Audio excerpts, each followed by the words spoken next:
विराट कोहली की इज्जत गेंदबाजों ने बचाई। मैं रहता तो इन्हें मैन ऑफ द मैच भी नहीं देता, किसी गेंदबाज को देता। यह कथन मेरा नहीं है, मुझे मत गाली देने लगिएगा। यह कथन है इंडिया के पूर्व क्रिकेटर और अब कमेंटेटर बन चुके संजय मांजरेकर का। और सबसे बड़ी बात, इनका विवादों में रहने का ना पुराना नाता है। ये विवादों में रह के ही अपने आप को थोड़ा सा लाइमलाइट में बनाए रहते हैं। तो ये कथन इन्होंने फिर से दिया है अपने आप को लाइमलाइट में बनाने के लिए। और देखते हैं आखिर इन्होंने क्यों कहा और क्या क्या कहा, और साथ ही साथ हम ये देखेंगे क्या ये सही है, और उसके बाद हम देखेंगे कि इनका क्या नाता रहा है विवादों में और ये क्या क्या कह चुके हैं। नमस्कार, मैं हूं आपका फेवरेट सिद्धांत त्रिपाठी, और इस वीडियो में हम बात करने वाले हैं इस कथन के बारे में। साथ ही साथ हम देखेंगे कि यह कथन कितना सत्य है, कितना गलत है, और उसके अलावा हम इनका विवादों का नाता भी देखेंगे, और भी इन्होंने बहुत कुछ बोला है वो भी देखने वाले हैं। तो स्टार्ट करते हैं। पहले इन्होंने कहा क्या, तो इन्होंने बोला भाई विराट कोहली की पारी बहुत ही धीमी थी और इस पारी ने लगभग भारत को फंसा ही दिया था। और जो हार्दिक पांड्या हैं, जो कि वन ऑफ द मोस्ट विध्वंसक बल्लेबाज हैं भारतीय टीम के, उनको केवल 2 बॉलें खेलने को मिल पाई। अगर वो ज्यादा बॉल खेलते तो टीम इंडिया और अच्छा रन बना सकती थी, ये उन्होंने बोला। उसके अलावा इन्होंने क्या बोला कि इस धीमी पारी ने भारत को लगभग हरा ही दिया था। वो तो शुक्र हो भारतीय गेंदबाजों का जिन्होंने 15 ओवर के बाद मैच पलट दिया। स्टेटमेंट थोड़ा अलग है, लेकिन मेन जो है ना वो होता है ना कि भावनाओं को समझो, तो मैं भावना बता रहा हूं। आप स्टेटमेंट यहां पे देख सकते हैं। तो गेंदबाजों ने मैच वो तो पलट दिया, नहीं तो इनकी सारी इज्जत खत्म हो जानी थी और इनको भयंकर ट्रॉल किया जाता और इन्हीं को जिम्मेदार ठहराया जाता। और वो लगभग हो भी चुका था, क्योंकि 15 ओवर के बाद 90% चांसेस थे कि हम मैच हार रहे हैं। उसके अलावा इन्होंने क्या बोला कि मेरा प्लेयर ऑफ द मैच कोई गेंदबाज होता, क्योंकि असली मैच तो उन्होंने ही जिताया है। तो ये तो भैया आ गया इनका स्टेटमेंट। अब हम बात करते हैं, परखते हैं कि क्या इन्होंने सही बोला। तो देखिए, एक चीज इसमें सही है कि विराट कोहली की पारी थोड़ी तो स्लो थी, खासकर वो 11 से 15 ओवर वाला इंटरवल, उसमें अगर 1-2 बाउंड्री आ जाते विराट कोहली के बल्ले से तो वो पारी बहुत अच्छी होती। लेकिन जब आप किसी पारी को देख रहे हैं ना, तो आपको सारी परिस्थितियां देखना पड़ेगा। पहली बात, कौन सा मैच था? फाइनल का मैच था, जो कि हाई प्रेशर मैच होता है। बड़े से बड़े दिग्गज इसमें फ्लॉप हो जाते हैं, जैसे भारतीय टीम के 3 बल्लेबाज शुरुआत में ही चल गए थे, ठीक है। दूसरी बात, विराट कोहली ने वहां से एंकर का रोल स्टार्ट किया, जहां पे उन्हें लगा कि अगर यहां पे 1 विकेट और इंडिया खो देता है तो भाई अब पूरी तरह से मैच हमारे हाथ से निकल जाएगा, और जो अपोजिशन है ना उसको हम थाली में अब मैच दे के परोस के आ जाएंगे कि लो भैया हमने मैच आपको दे दिया। नहीं तो शुरुआती ओवर देखिए, फर्स्ट ओवर, उसमें विराट कोहली ने 15 रन बनाए थे, ठीक है।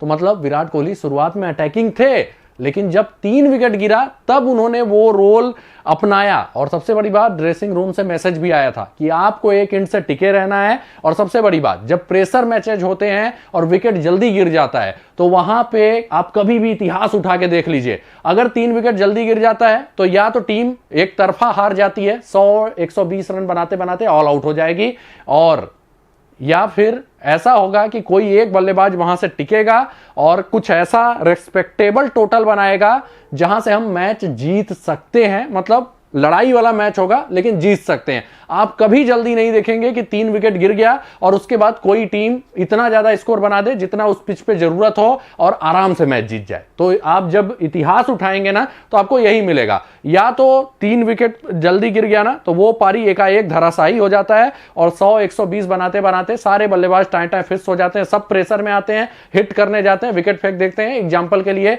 इंग्लैंड का सेमीफाइनल मैच देखिए, इंडिया से विकेट गिरा, उनको चाहिए था एक साइड से एंकर करने वाला, कोई नहीं किया और उनकी टीम आराम से हार गई, ठीक। अफगानिस्तान का साउथ अफ्रीका के खिलाफ मैच था, उसमें भी कोई एंकर नहीं किया, टीम आराम से हार गई। सब लोग आके बल्ला भाजने की कोशिश कर रहे थे कि हम रन बनाएंगे, लेकिन जब विकेट जल्दी गिर जाता है तो इतिहास गवा रहा है कि अटैकिंग नेचर ऑफ क्रिकेट वहां पे सफल होता ही नहीं है। एक प्लेयर को एंकर करना पड़ता है और दूसरा प्लेयर जो है, बाकी सब लोग, वो प्लेयर एंकर करने वाला ऐसा हो कि सारे टीम का विश्वास होना कि बंदा ये गलत खेल ही नहीं सकता।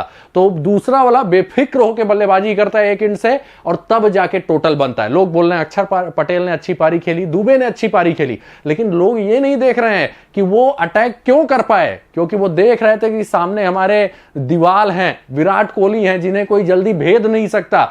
हम आउट भी हो जाएंगे तो वो बंदा विकेट नहीं गिरने देगा और एटलीस्ट हमें 150 तक तो पहुंचा ही देगा। इतनी कैपेबिलिटी वो बंदा रखा है, तो इसलिए दूसरा अटैक कर पा रहा था, नहीं तो वो फ्रीडम इंडिया को मिलता ही नहीं और सारे लोग वही बल्ला भाजने में ना विकेट खो देते और शायद जो टोटल आपको 180 के आसपास मिला ना, वो टोटल आपको 120-30 मिलता और मैच हम फर्स्ट इनिंग में ही हार चुके होते। तो संजय मांजरेकर यहीं पे गलत हो गए कि वो ये नहीं देख रहे हैं कि हाई प्रेशर गेम है, 3 विकेट गिर चुके हैं, उसके बाद विराट कोहली एंकर कर रहे हैं और दूसरे साइड से दूसरे को वो स्पेस दे रहे हैं, फ्रीडम दे रहे हैं कि आप अटैक कर सकते हो, मैं हूं, मैं एक रिस्पेक्टेबल टोटल तक ले जाऊंगा अगर आप विकेट भी फेंक दिए तो विराट कोहली वहां पे ना वो काल्मनेस दे रहे थे। वो उन सब बल्लेबाज के ना वहां पे वो उन सब बल्लेबाजों के एक उम्मीद थे कि भैया अगर हमसे गलती भी होगी तो वो गलती नहीं करेंगे और हमारी टीम कुछ ना कुछ बनाकर जाएगी, ठीक। तो वहां पे दूसरे बल्लेबाजों को रोल दिया गया था कि आपको हिट करना है, विराट कोहली आराम से खेलेंगे। हां, थोड़ा सा वो तेज हो सकता था, 11 से 15 ओवर का इंटरवल, वो मैं मानता हूं, लेकिन वहां पे भी कोहली का सोच ये था कि मैं अटैक करूंगा 15 ओवर के बाद, जहां पे ये फिक्स हो जाए कि अब अटैक करने के बाद भी हमारी टीम पूरे 20 ओवर खेल लेगी। नहीं तो कई बार देखा गया है कि जल्दी विकेट गिरने में पूरे 20 ओवर नहीं खेल पाती टीमें। एग्जांपल के लिए दोनों सेमीफाइनल मैचेस देख लीजिए, आपको पता चल जाएगा। हां, थोड़ा सा ट्रैक आपको लगेगा अलग था, लेकिन वहां पे भी प्रेशर उतना ही था और वहां पे बल्लेबाज फिर टिके नहीं, अटैक करने में चलते बने, ठीक है। तो ये बात ध्यान देना है। तो हल्का सा आप गलती दे सकते हैं कोहली को, लेकिन आप ये नहीं बोल सकते कि विराट कोहली को शुक्रगुजार होना चाहिए गेंदबाजों का। हां भाई, गेंदबाजों का पूरा इंडिया शुक्रगुजार रहेगा कि वो हारा हुआ मैच हमें जिता दिया, लेकिन अगर आप गेंदबाजों के शुक्रगुजार हैं तो आपको विराट कोहली का भी शुक्रगुजार होना पड़ेगा कि उस स्थिति से टीम को उस स्थिति में पहुंचा दिया कि गेंदबाज अपना काम कर सके। नहीं तो भाई गेंदबाज काम कर ही नहीं पाते, हम मैच फर्स्ट इनिंग में ही हार चुके होते, फिर भाई गेंदबाज का रोल ही नहीं आता, तब क्या करते आप।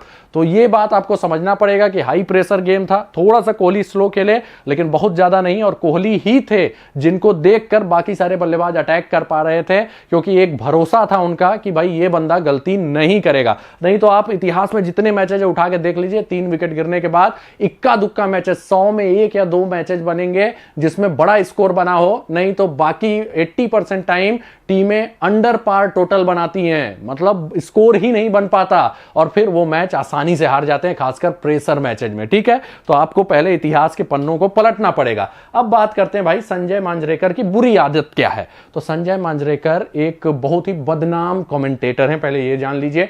ये रह के ऐसा मतलब विवाद खड़ा करते हैं कि हर जगह इनका नाम हो जाए, लेकिन प्रॉब्लम जानते हैं क्या होती है? प्रॉब्लम ये होती है कि ये बंदा ऐसे ऐसे क्रिकेटर्स को बोल देता है और जलन की भावना जैसे रखते हैं ये सबसे।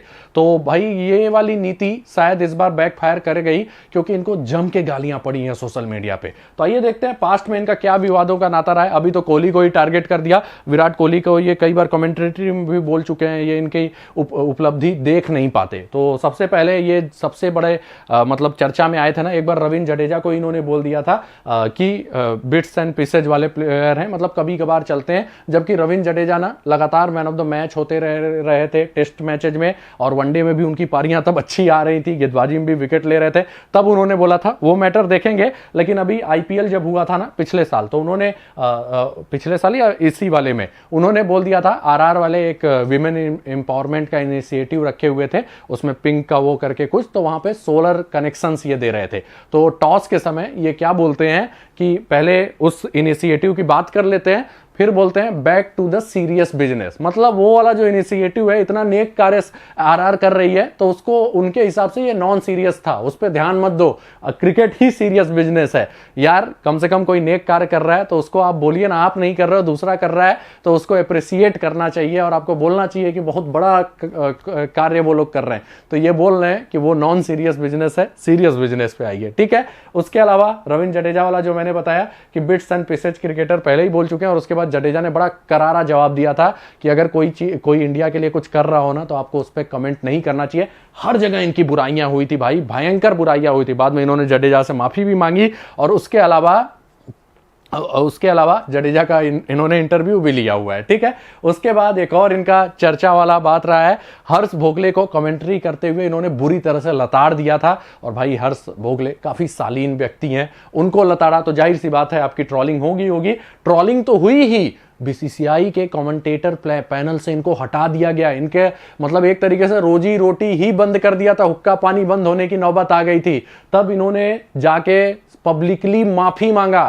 तो भाई मैं इनसे बोलूंगा, आप कोई ऐसा कार्य ही क्यों करते हो कि माफी मांगनी पड़े। जडेजा से माफी मांगा, इधर माफी मांगा, कोहली वाले में भी कोहली वाले में भी इनकी इमेज इतनी गंदी हो चुकी है ना कि कहीं भी कोई इज्जत नहीं मिलने वाली है। आप ये बोल सकते थे हाँ विराट कोहली थोड़ा स्लो खेले, तो आप बोल रहे हैं कि भाई उनकी इज्जत बचा ली गेंदबाजों ने, ये वो हमेशा उनके स्ट्राइक रेट पे कमेंट करते रहते हैं। यार वो लीजेंड है, लीजेंड ही नहीं अभी तक इतिहास में सबसे बड़े बल्लेबाजों में से एक है। और लोग तो उसे ऑलरेडी बोलते हैं कि यार बाकी सबको तो हमने नहीं देखा, इसको देखा है, इतना कंसिस्टेंसी कैसे कोई रख सकता है। अभी भी वर्ल्ड कप में मैन ऑफ द मैच लेके गया है वो बंदा, और आप बोल रहे हो कि भाई उनका कोई योगदान ही नहीं है, उनकी इज्जत बच गई किसी तरीके से। यार और कोई नहीं ना खड़ा हुआ प्रेशर सिचुएशन में, तो ये सब समझना पड़ेगा। तो इनका विवादों में पुराना नाता है, और ये भी उसको लेके चलते हैं कम से कम मैं लाइमलाइट में रहूं, भले ही मुझे गालियां पड़े। तो कुछ इस टाइप का इनका बिहेवियर और एटीट्यूड रहता है। तो इसी के साथ ये वीडियो समाप्त होता है। वीडियो को लाइक और शेयर जरूर कर दीजिएगा, और आप बताइएगा क्या ये सही बोल रहे थे, और अगर गलत बोल रहे थे तो इनको क्या करना चाहिए वो भी बताइएगा।